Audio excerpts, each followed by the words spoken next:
সস্তা ভেবে যাকে তুমি আজ অবহেলা করলে, কখনো আমি কারো অর্ধাঙ্গিনী হব।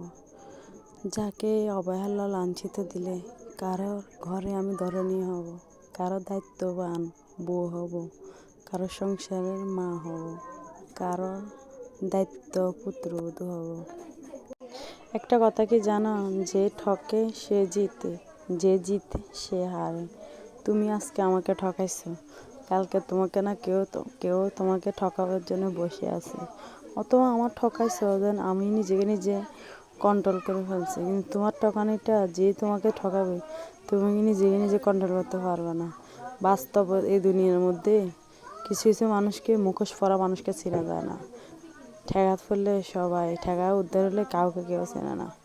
আমাকে আজকে যে কষ্টটা তুমি দিছো, কালকে তুমি পাওয়ার জন্য ওই কষ্টটা প্রস্তুতি থাকো। হ্যালো এভরিওয়ান, আসসালামু আলাইকুম। যে গল্পগুলো আমি বলছি অনেক ইতিহাস, দুঃখের কারণ আপনাদের সাথে একটু শেয়ার করছি। আশা করি কেউ খারাপ কমেন্ট করবেন না। দুঃখ সবার লাইফে আছে একটু, অথবা আমার লাইফ ইতিহাসটা একটু বেশি। কাউকে না বলে সইতে, না পারি কইতে, একটু দুষ্টামি করি আপনাদের সাথে। বাই বাই, আসসালামু আলাইকুম।